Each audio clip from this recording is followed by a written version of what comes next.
I'm Roland Oliphant, and this is Ukraine, the latest. Today, we look at the latest developments on the front line. Russian opposition leader Vladimir Kara Murza insists a democratic Russia is possible as long as the West helps Ukraine win the war, and a leading financial journalist takes us inside the economic war, the West's sanctions on Russia, and the Kremlin's attempts to outfox them. Bravery takes you through the most unimaginable hardships to finally reward you with victory. The first duty of my government is security and defence, to make clear our unshakable support of NATO and with our allies towards Ukraine. Kyiv stands strong. Nobody's going to break us. We're strong. We're Ukrainians. It's Friday, the 20th of September, 2 years and 214 days since the full-scale invasion began. Today I'm joined by Assistant Comment Editor Francis Dearnlety, Associate Editor for Defence Dominic Nicholls, Writer-at-Large for the Nightly Latika Bourke, and Senior Writer at Bloomberg and author of a new book, Punishing Putin, Stephanie Baker. I started by asking Dom for the latest battlefield updates from Ukraine and Russia. Yeah, thanks, Roland. It's not been hugely busy in the last 24 hours. There's been minimal movement in the Donbass, basically nibbling around the edges of the existing positions as we would remember it from the map. In the Donbass, no direct movement by Russia towards Pokrovsk, shoving left and right on the flanks of that salient leading out of Donetsk city towards Pokrovsk. Ukraine has actually retaken some ground on what would be the left flank of that Russian advance, so towards the kind of southeast of Pokrovsk, if you like, about 10 or 12 k's down there near Novorossiysk. Elsewhere in Kursk, Ukraine has expanded a little bit to the north and to the east of the existing salient there. Also expanded a little bit in that piece of ground they have further to the west along the border there between Russia and Ukraine, but generally minimal movement. Just on that, possibly one of the reasons why there's minimal movement, Institute for the Study of War, the US-based think tank, are reporting today that Ukrainian media outlet RBC Ukraine, referring to unspecified sources, say that Russia has concentrated 37,000 personnel in Kursk Oblast, and that the authorities in Moscow has told them to push Ukrainian troops out of Russia by mid-October.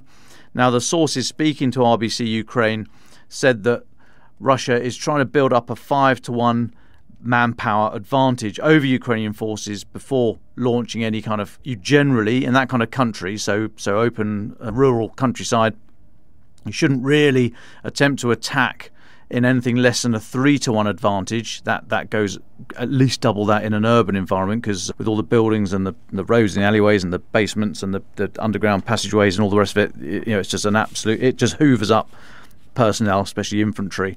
But in rolling countryside, you wouldn't try to assault anything with less than a 3-to-1. Russia going for a 5, saying, if these reports are correct, saying that they're looking for a 5-to-1, but RBC Ukraine, quoting their sources, saying that Russia had not established that kind of level of force ratio before launching their counteroffensive or whatever they launched on September the 10th. Now, that might partly explain why that effort has gone off half-cocked, as we've been reporting in the last few weeks, actually, last couple of weeks. It's a bit piecemeal. They've had some success nibbling around the edges, but nothing particularly coherent. It doesn't knit together. It might be because they went too soon. They don't have the overwhelming ratio that you really need. Obviously, being an offensive action is a much more dynamic activity than defensive. So you really need everything to knit together if you want to have a decisive advantage and effect. Now, the ISW are saying that Ukrainian forces in the Kursk area almost certainly have prepared positions within some areas of the salient that they hold, and that action is going to pose significant challenges to any Russian counteroffensive effort. There has been some reporting and aerial photography of trench lines being dug We think in some areas they've transitioned. This is Ukraine transitioned onto the defensive, although there's still, as any defence should have, you've got an active offensive element to it. They are pushing forward where they can, trying to expand that salient, and especially to the west, trying to knit together, trying to piece together the two areas that they own that they are currently holding. Now, elsewhere across Ukraine last night, the air defence there shot down 61 of 70 Shahed-type drones launched by Russia. This comes from Ukraine's Air Force. The other 9 were, well, they described them as lost in Ukraine as a result of what the Air Force calls active measures. Now, I think what they mean is electronic warfare. So they brought down or returned to sender, but they don't actually. They weren't physically brought down by a sort of kinetic action, if you like. Now, Kyiv also says that a Russian Kh-59 cruise missile was shot down as well. And that, Roland, that's the sort of, I know we've got a busy day today, so just wave topping to a certain degree, but that was about it for the updates in the last 24 hours. Dom, thank you very much for bringing us up to speed. Francis, may we turn to you for the latest in political and diplomatic news? Thanks, Roland. I'll also be brief today so that we can get to our guests and do some deep dives. As we look ahead to the important meetings of the UN General Assembly, we're getting some indicators of the conversations that will or won't be taking place. Sergei Lavrov, the Russian foreign minister, will not meet with US Secretary of State Antony Blinken, despite both being in New York this weekend. Moscow confirmed this morning. When asked about that potential meeting between the two diplomats, Deputy Foreign Minister Sergei Rybkov dismissed the idea, saying, "Of course not. What is there to talk about with him?" Meaning Blinken. He also said Lavrov had a colossal programs of meetings in New York that do not concern Ukraine. Now, that may well be true given the way that Moscow continues to try and leverage itself on the world stage as a broker with various regions around the world. Turning to the EU next, Ursula von der Leyen, the President of the European Commission, has just arrived in Kyiv to discuss Europe's support for Kyiv. She's been pictured giving a bouquet to various soldiers near the memorials there. She said in a statement, "My 8th visit to Kyiv comes as the heating season starts, and Russia keeps targeting energy infrastructure."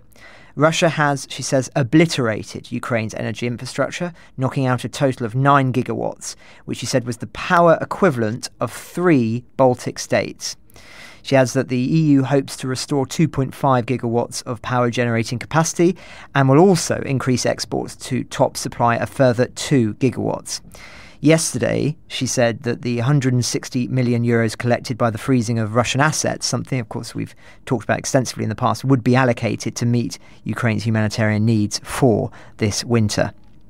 Later today, she's due to meet with President Zelensky and other senior officials.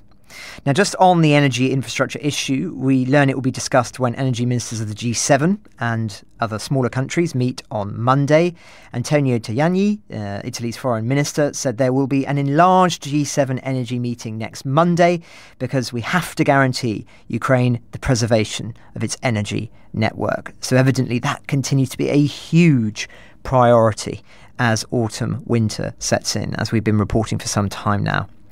Now, because we're going to be doing a deep dive into the economic front later, just a couple of other things I wanted to flag. Data show China now sends almost $5 billion worth in goods to Kyrgyzstan and Kazakhstan every month, up from $1.5 billion before the invasion.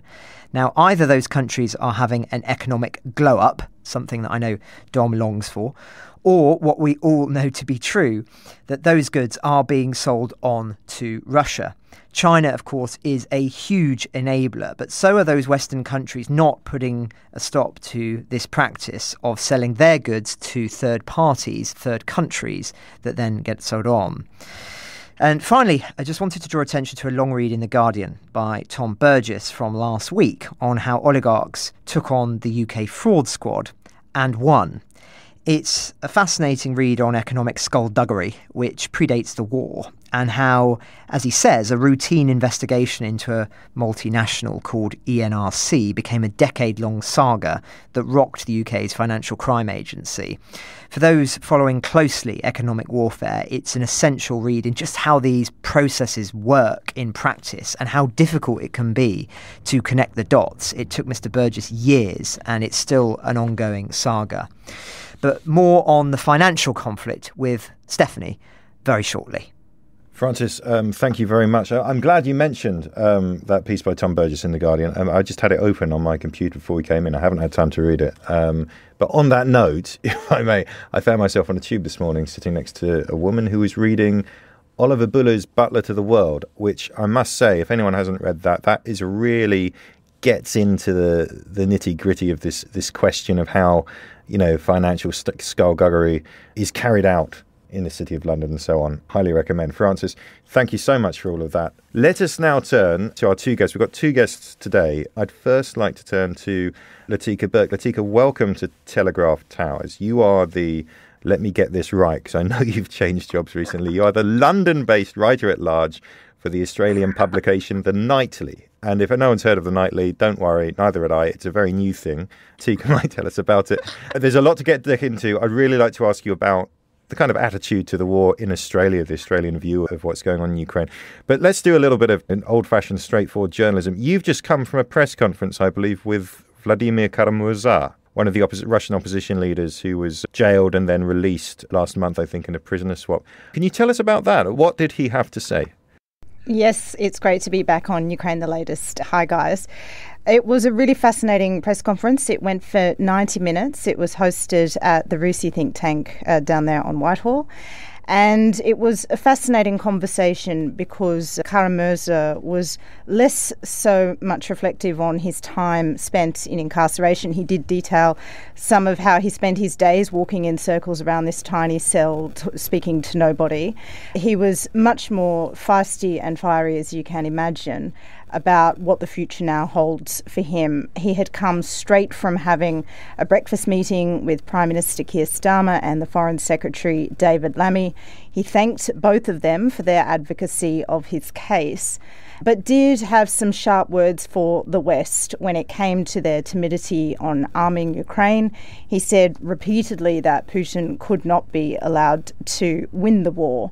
And although he didn't really get into the nitty-gritties of operational things like in Kursk, for example, or whether long-range missiles should be used, he was very clear and unequivocal in saying, give Ukraine what it needs to win because Putin can't win. On the Kursk operation, he did make a really fascinating point that for the first time in so many years, there were foreign soldiers in Russia. And that, he said, would be a humiliation for the people in Russia.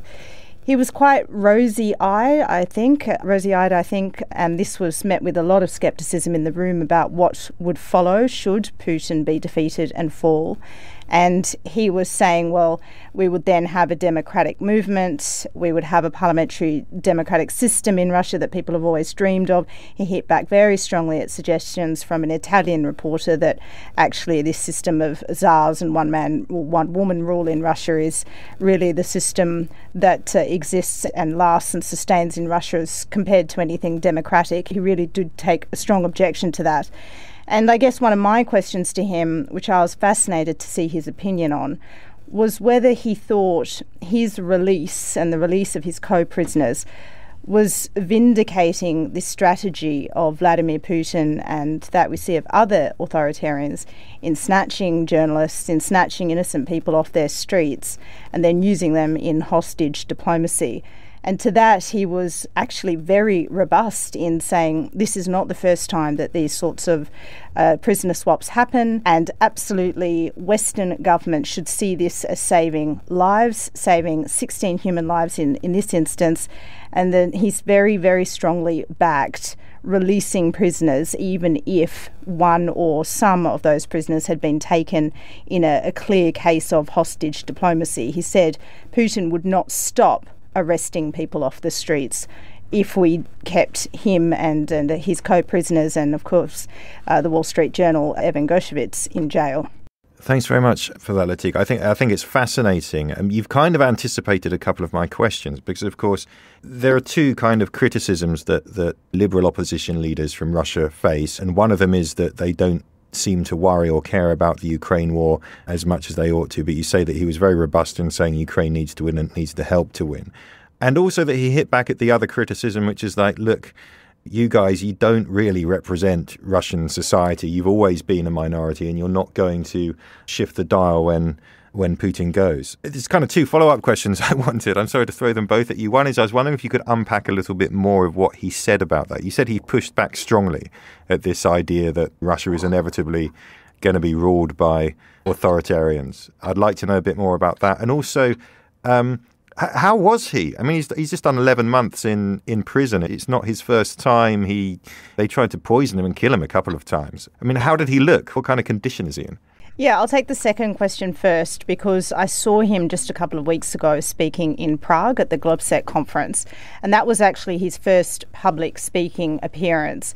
And there he was talking about how much weight he'd lost, and one of the first things that his wife, Evgenia, said to him was, "We need to feed you first," before she could say anything about how difficult it had been for her, of course, with him being incarcerated in Russia and her campaign.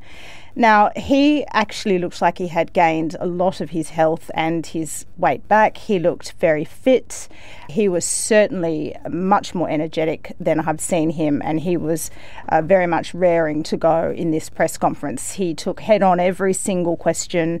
He talked for 90 minutes straight, so it was a big feat. He was mobbed when he left by journalists and people in the room, and I did have a very brief encounter with him and just said, look, I hope you know how much your wife has done to raise your case while you're in there. For me, certainly, meeting her and hearing her and seeing her talk so strongly about her husband is one of the reasons I became so interested in his case. And he said to me, yeah, she got me out. He was under no illusions about the level of advocacy that his wife has been doing for him over these hard years. On the first question, look, it was a very extended answer about this, and it was met with a lot of pushback in the room. Just his ideal that should Putin go, there'll be some sort of pathway to establishing a parliamentary democracy. Now, he was very adamant that whoever came after Putin had to be at the head of some parliamentary democratic system, and that in that case, it actually wouldn't matter who that person was in terms of their identity. Because this was one of my questions to him also, was, well, who comes next? What does that person look like? Is it you? What movement is it? And he was very, very vague on this, and he did not want to be drawn on it.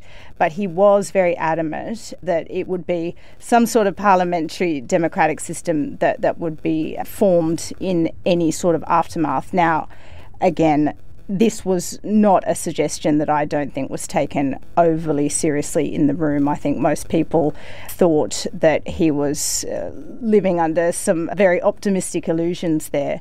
And when he said I asked him again about this view in the West that there's some trepidation about arming Ukraine to what it needs because of this fear that what happens if Putin collapses, what does come next, it could be something worse. He was very, very adamant on that too. He said, well, how could it be any worse? We have this deranged man who's killing people, murdering people, locking people up and invading another country. And again, there was a few looks around the room as well. Yes, maybe something much worse could come after Putin. So he certainly made his points. I couldn't say to you, though, that the room was in full agreement with him. What about you? Did you find it convincing? Well, where do you find yourself after this? Look, I think he is a political activist. He has enormous energy. I think it's very inspirational. And I think this was a mood shared by everybody in the room. It was wonderful to see him out because it could so easily have gone the way of Navalny. And he was talking about Navalny a lot there. And I think there is incredible appetite to see people like Vladimir Kara Murza succeed and achieve things from the outside of Russia. But even he was saying this has to come from within Russia. We have to be able to launch these movements inside Russia, not from outside. So now his energies are going to be devoted to meeting world leaders and making the case that Putin cannot win this war in Ukraine to them. And he did say that some of the leaders he'd met included the German Chancellor Olaf Scholz, who of course was very instrumental in releasing the hitman that Vladimir Putin wanted freed as part of this whole prisoner swap deal, and he thanked him personally. And on that point, when again asked about whether this was vindicating hostage diplomacy, he said, actually, authoritarians get to make the easiest decisions. Being in a dictatorship is easy. You can snap your fingers and do these things. He said democracies are the ones that make the hardest decisions. And this was a hard decision, but it's one he obviously and very clearly and strongly backed. Thank you very much for all of that. I wanted to turn now a little bit to Australia itself. And I think you've been looking at this recent, I hope you have, because I'm about to ask you about it anyway. There seems to have been a bit of a hoo-ha in Australia about weapons to Ukraine. And Australia, like many other Western allies, has donated weapons to Ukraine. There have now been some complaints that the army is auctioning off old kit instead of donating it to the war effort. Could you bring us up to speed with just what's going on there? Look, this has been a long-running saga in Australia. It began earlier in the year or throughout the course of the war, where we saw this ridiculous, farcical episode of Taipan helicopters that Ukraine wanted, that the Australian military was retiring. We'd had a lot of problems with them. And instead of sending them to Ukraine, Australia decided to bury them instead. Now, that is, of course, a ridiculous situation and a scenario to anyone who watches these issues closely. And I might say broadly to the Australian public, which we can talk about in a second, but polling shows very, very strongly backs Ukraine. So we have had this idiotic, I think, issue in the Army and the Navy and the military where there's not a default position to gift any sort of ageing or equipment that's being decommissioned to Ukraine. And this has all come to a head in the last few weeks. One of my former colleagues at the Sydney Morning Herald, Matthew Knott, has been reporting that instead of sending long-range patrol vehicles, for example, to Ukraine automatically, what's been happening is they've gone on a pickles auction website, so a bit like an eBay-style auction, where they can be sold there to motoring enthusiasts or people who just want to have a bit of a jolly with this sort of equipment. Now, that's obviously a very ridiculous situation. It shouldn't be happening, but it has. The same issue has happened with Chinese-made drones, which Australia has been decommissioning because obviously they're Chinese-made and there are security and sensitivity issues around those. Ukraine, again, has said, well, we'd happily take them on, and they have also found their way to these sites. So what you have here is a problem both at the military level but also at the governmental level, because this has been ongoing for some time and the government has not stepped in to set that automatic default, which a Senate committee in the Australian Parliament has called for. Can I just, I'm kind of interested in why you think that's happening. And I suppose the first thing to say, of course, this is not unique to Australia, of course. There's lots of countries, lots of Western allies where there's all kinds of debates about whether enough is being done, whether enough is being sent. I pulled up the Sydney Morning Herald this morning, and they've got another story about this, which is published, I think, over our night anyway. And they say this is now a question about these M1A1 Abrams tanks. So those are American-made tanks, which are now being retired because the next generation is coming in. And they've got a quote from Peter Lee, who was the head of the Australian Army for several years, saying, "I'm bemused why these tanks aren't on offer to Ukraine. We're retiring them. They're a very competent tank. They should be well maintained. There are spare parts available, and the Ukrainians are very keen to get them." So what, in your view, what's at the root of what you call very strange decisions? I think there are two issues going on. One is military bureaucracy, and there's a very closed-mind attitude in defence in Australia that doesn't help itself. The second is it is unfortunately political. When the war in Ukraine happened, it was a centre-right government, the coalition in power. They lost in May 2022. After that, we saw a slowing in not just the quality, but also the tempo of support that was being offered to Ukraine. Now, a good, I think, symbol of all of this and how farcical and ridiculous it's been, and also how inexplicable it is from the Australian government's position, We have kept our embassy in Kyiv closed. It remains closed. We used to have our embassy inside the same building with the Canadians. The Canadians are amongst 70 allies who have reopened that embassy in Kyiv. The Australian government pays the Canadians rent to this day. And for security, occupational health and safety reasons, the Australian Department of Foreign Affairs is refusing to advise the government to reopen that post, and the government, which is a Labor government, centre-left government, has agreed to continue that advice. Never mind that the United States, the United Kingdom, all our Five Eyes allies are there and present. Australia, for some reason, thinks that it is not worthy to go back to Kyiv. And in fact, our foreign minister was asked about this in an interview this year, and she said, look, I understand the symbolism of being seen to be back in Kyiv. The symbolism. I mean, we're in a wartime situation and there are conversations that should only be happening face to face in this climate. And that was how our foreign minister described that ridiculous situation. With the Abrams tanks, I'm a little bit more optimistic about this because two things are happening. This media coverage is happening before a decision's being made. The opposition, which was in power at the time of the full-scale invasion, they've come out very strongly now and said there needs to be an automatic default within defence that this equipment goes straight to Ukraine if Ukraine wants it. Ukraine's new foreign minister held a conversation with Australia's foreign minister just a couple of days ago and asked for more weaponry and equipment, and we assume that the request for tanks was made there. Now, the government has begun to signal it might be opening to giving those decommissioned Abrams to Ukraine. So I personally think on this particular occasion, a lesson has been learned and the government will be wanting to avoid the same embarrassment. The government has also, in its most recent military aid package, given a sizable donation to Kyiv, and it was a much better spend in terms of amount and quality, and it's taken Australia's total spend to about 1.1 billion now. So that was a good sign. But it's also a bit embarrassing for many Australians, the majority of whom support Ukraine's cause very strongly, that the government even has to be badgered and berated and humiliated and embarrassed into making what should be very easy decisions to make.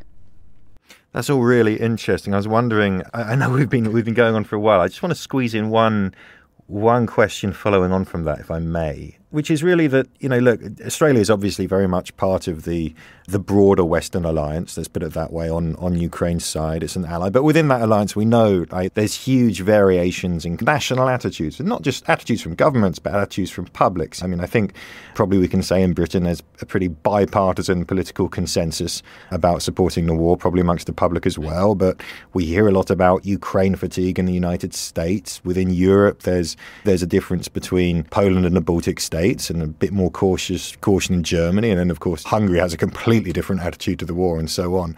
I mean, how would you assess and summarise that? You've answered it, but how would you assess and summarise the general kind of attitude in Australia to this war amongst the public, but also amongst the kind of political classes? And I was wondering about, I don't know, I mean, does it maybe seem a long way away? Is there maybe a sense that actually the big issue in that part of the world is China, and that's what we should be focusing on? Yes, to all of that, but the threats are interconnected and increasingly so, and you only have to look at the axis that's formed now between North Korea, China, Russia, Iran to know that this is threatening all our safety and security if we don't sort it out. On the very first question, I'm very happy to say the Australian public has huge support for Ukraine.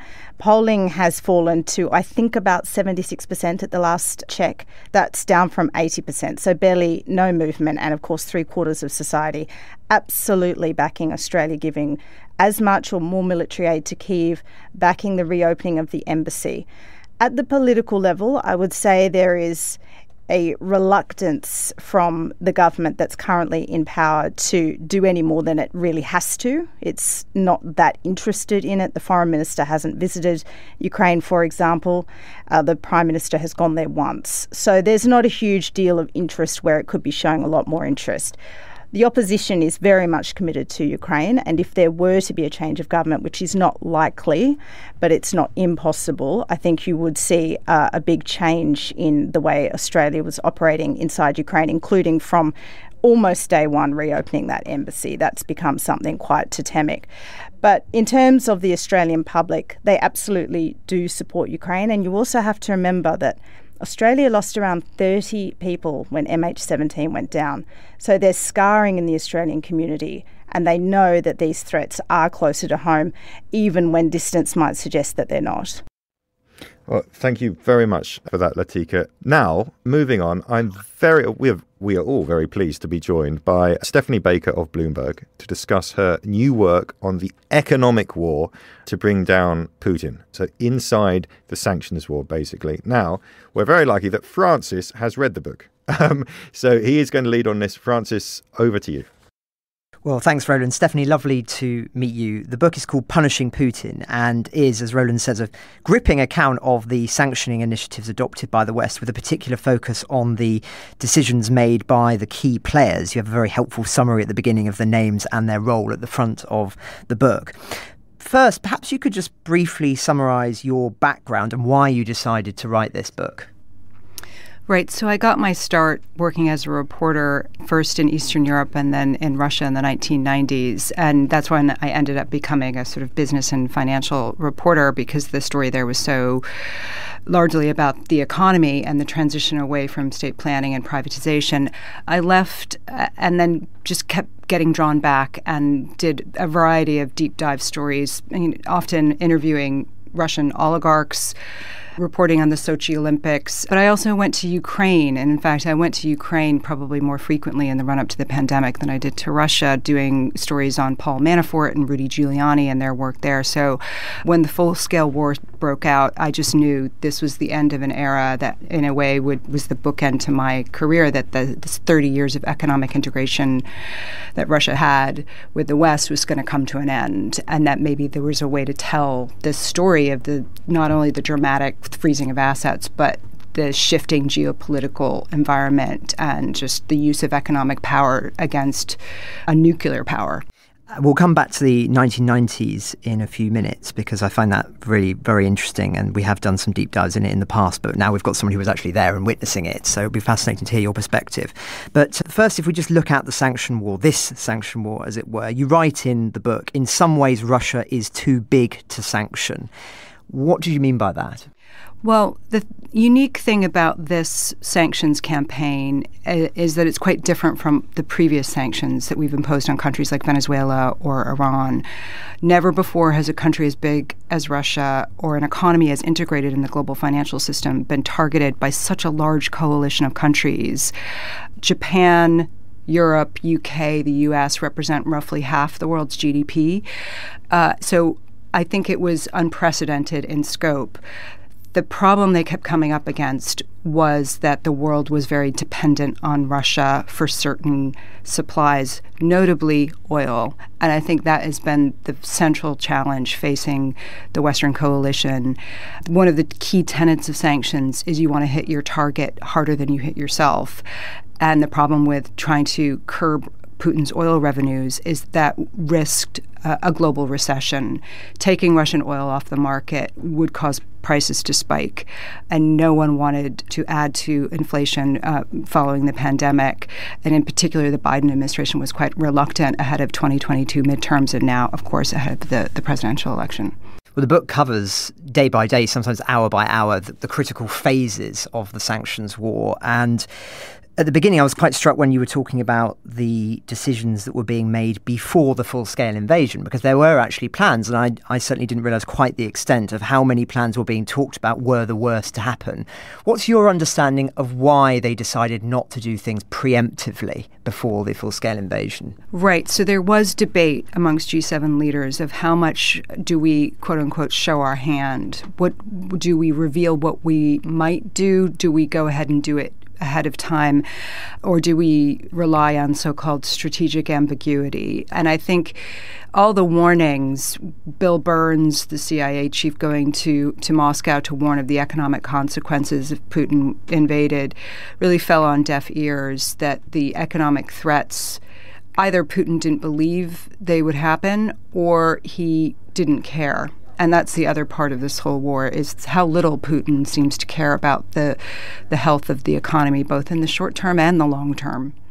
And, of course, many listeners who've been with us since the beginning will remember the debate around SWIFT payments. Now, if you could just offer a very brief summary of what SWIFT is and the whole saga involving the sense of urgency or lack thereof among Western powers to cut Russia from that.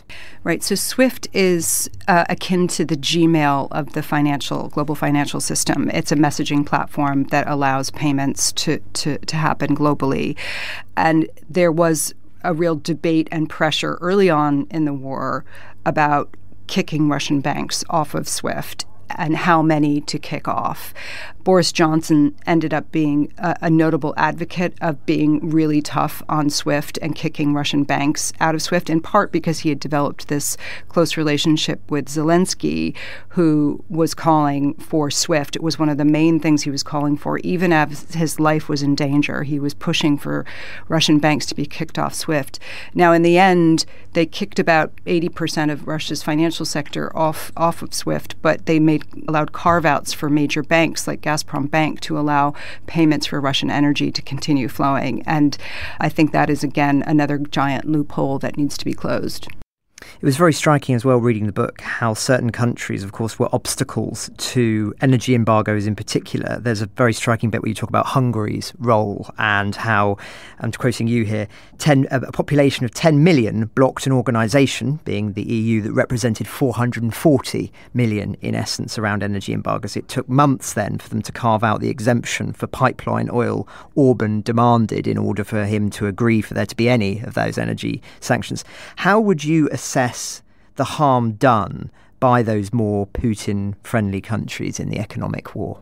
Well, it was a recurring theme throughout my reporting that the splits within Europe often came down to the Baltic states and Poland being hawkish and calling for tougher sanctions, and then coming up against Putin sympathizers like Viktor Orban, who were constantly trying to frustrate the sanctions process, and that the debate and horse trading in Brussels ended up allowing a certain softening of sanctions and carve-outs for Hungary.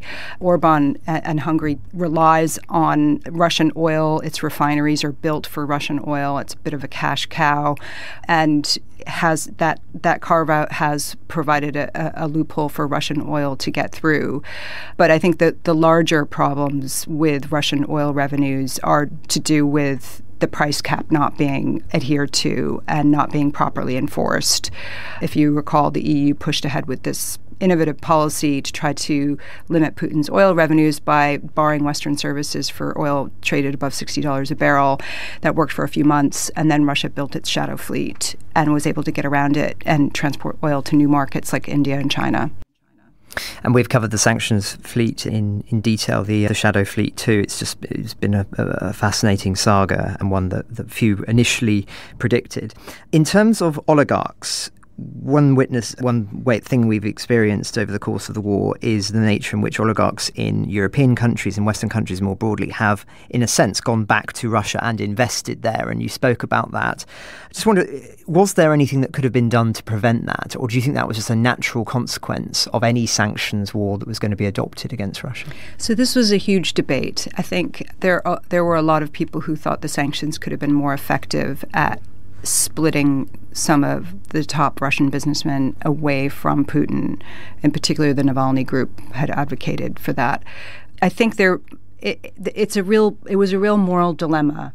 The UK Foreign Office in particular, given the amount of Russian money in London, was very reluctant to give any kind of quid pro quo, to give sanctions relief if someone came out against the war.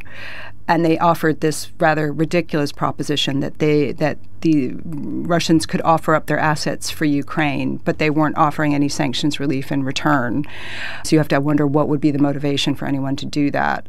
And you're right, almost all of these Russian billionaires returned to Russia, including the two that had tried to stick it out in the UK and ended up siding with Putin. And there was only one prominent Russian businessman, a man called Oleg Tinkov, who was sanctioned only by the UK, despite coming out with probably the strongest criticism of Putin of anyone of that top Russian elite. And he was quite vicious on Instagram, and it took him over a year to get off UK sanctions, and he lost his business in Russia. He renounced his Russian citizenship.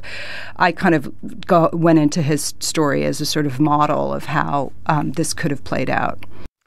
Yeah, it's very interesting. And I suppose we come to the million-dollar question then, which is, when you're assessing the sanctions war thus far and its impact on Russia, where are we? Has it been a success or a failure? Is that too much of a simplistic question?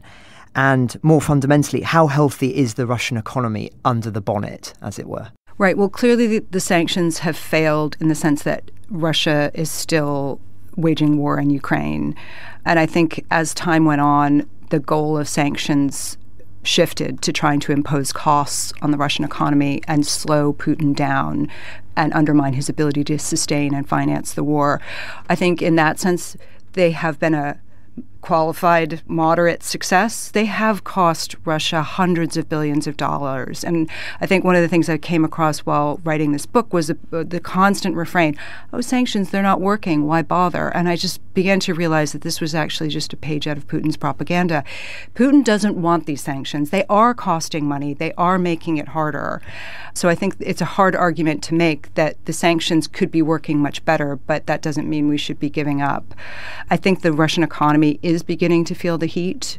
I think the sanctions regime has been tightened up. In particular, the U.S. in December and then this summer stepped up threats to sanction financial institutions that trade with Russia's military-industrial complex and other sanctioned entities, and I think that has had a real effect. There's been a notable cooling of Chinese banks' willingness to deal with Russia and a shortage of yuan in Russia. So I think there could be far more of an effect. Russia's economy is set to slow next year, and oil prices globally are following. And now you see actually Russian oil trading at roughly the price cap because of the decline in global oil prices and a softening economy in China. Fascinating. Well, just a couple of more questions from me. You were a witness, as you said earlier on, to the policy adopted by the West in terms of funneling billions in after the end of the Cold War and the just general philosophy that was adopted. And on the podcast, I recently quoted a Telegraph obituary of the Sovietologist Peter Redaway, who critiqued the not one but two economic determinist philosophies adopted in Russia in the 20th century. The first, bureaucratic state Bolshevism, as he called it, based on a command economy and one-party rule. And then the second, what he dubbed market Bolshevism, which was this rather naive top-down approach trying to instill capitalism and democracy in a very unsophisticated manner.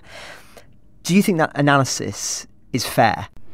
I do talk about that in the book, that there was this assumption that we didn't need to worry about necessarily democratic reforms in Russia, that if they were able to adopt a market economy, democracy would follow. And it's kind of part and parcel with the Thomas Friedman Burger McDonald's peace theory, which is that any country that was developed enough to have McDonald's wouldn't go to war with anyone else, and clearly that has proven false. So I do think that I go into that in my chapter on the 1990s and the rise of Putin, because I think the lack of focus on democratic institutions in Russia in the 90s, Achilles' heel, and came back to haunt Russia by giving too much power to the president. Indeed. Well, one final question from me, which is that at the end of your book, you say, I heard very little in my own conversations with these key players about long-term strategy. Why do you think that is? Why is there this failure to think long-term and strategically about how to end this war and how to wage an economic war and a military one, of course? I think it's the nature of our politics today. We're going from election to election, and I think there's an unwillingness for governments, for politicians to take long-term, difficult decisions that might be costly in the short term, but end up being the right call in the long term. I do think that there is increasingly a realization that we're in this for the long haul, that this is not going to change, that Putin's going to be there for quite a while, and that whoever succeeds him is unlikely to be pro-Western. Whether or not they've grappled with the right strategies to respond to that remains to be seen. Well, thank you very much. And I'll pass over to Dom now, because I know he's also got a question. Two, actually, if I may. I didn't do my economics A-level for nothing. Stephanie, welcome. Thank you so much for joining us. And first question, we've been talking, or a lot of the debate recently has been about escalation in terms of military escalation, weapons, and being scared of crossing a red line and Putin going nuclear, etc. Is there a kind of similar escalatory ladder, for want of a better, clunkier phrase, in the sanctions regime? Or conversely, what do you think would have been the effect and the danger, perhaps, of starting a sanctions regime against Russia post the full-scale invasion with a massive response and then softening as required? Is there an escalation ladder in sanctions? I do make that point in the book that just like the slow pace and slow rollout of military aid, in many respects there was a slow rollout of sanctions. And you see that even from recent announcements from the U.S. Treasury targeting defense firms in Russia. And you think, my gosh, we're 2.5 years into this and we're only doing these Russian defense enterprises now. I think that there has been a similar worry about escalation. And you see that in particular around the debate, which I go into in great detail, the backstory, the debate over whether to go to the next step and seize Russia's central bank reserves. We froze them, immobilized them in the first few days of the invasion. After the invasion, I think there was worry that there could be economic consequences to doing so, that countries would pull back, for instance, and there were reports, the back channel threats that countries would just pull from the U.S. Treasury market.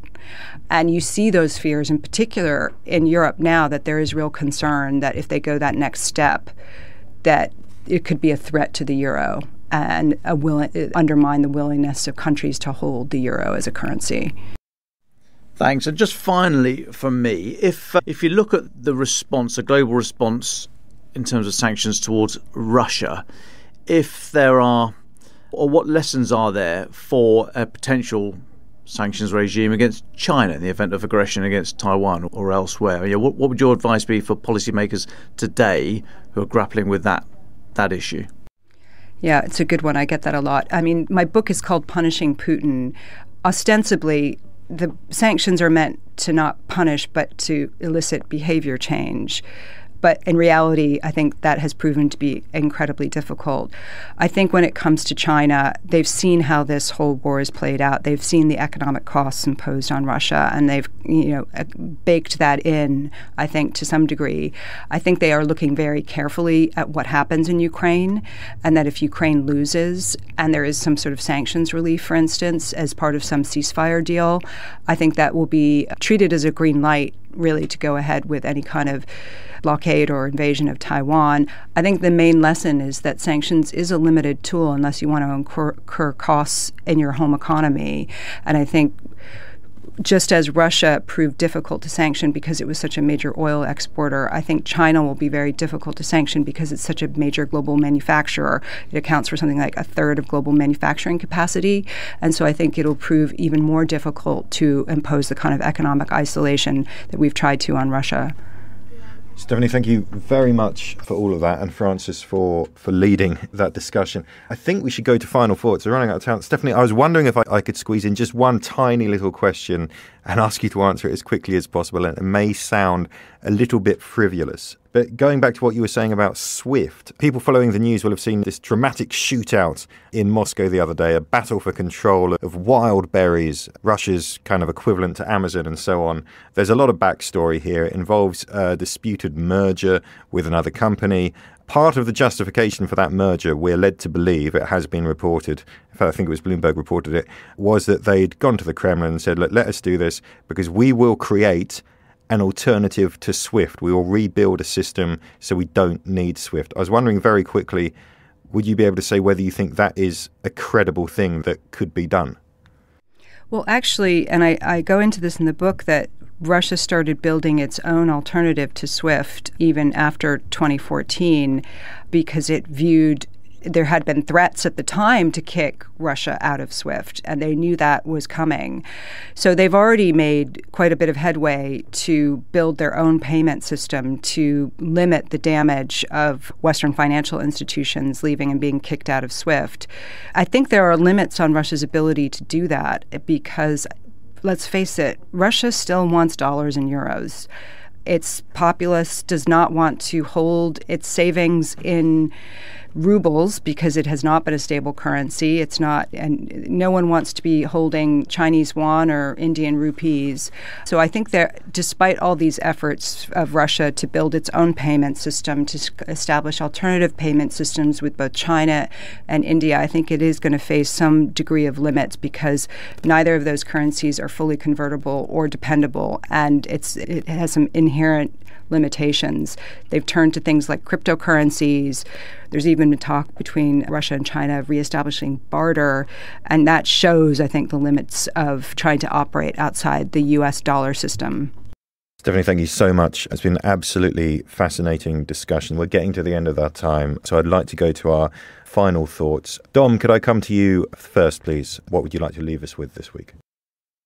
Yeah, sure. Thanks, Roland. A quickie, because I know it's the time, but have a look at the BBC's website today. Good story there about data they've analysed with the independent website Mediazona that says more than 70,000 Russian troops have been killed since the start of the full-scale invasion. So not casualties as in killed, wounded, missing, prisoners of war, but killed, 70,000.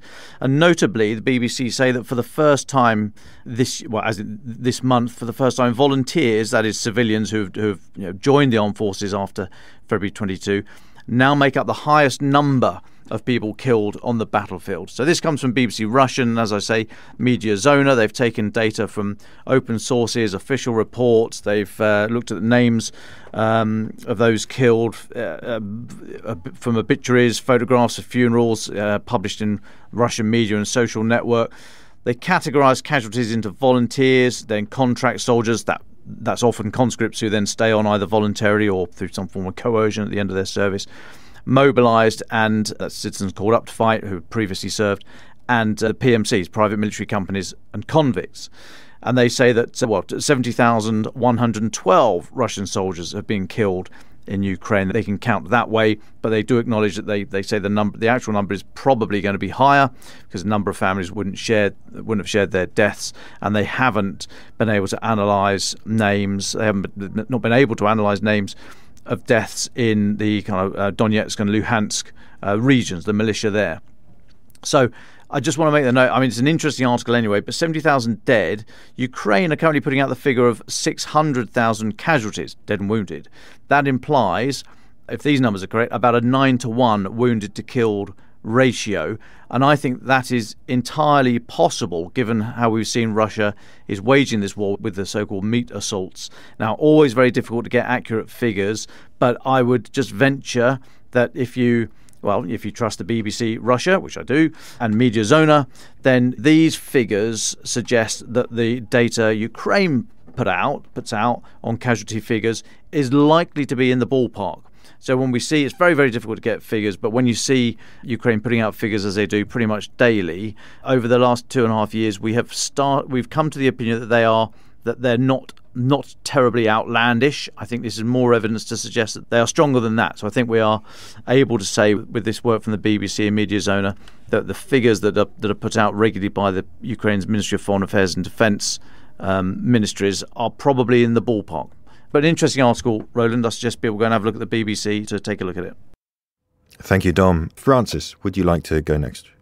Thanks, Roland. Just a very brief one from me. It's now approaching 2 weeks since we lost David, and we're currently hard at work here on various projects at The Telegraph in his memory, which we will share with you all very soon.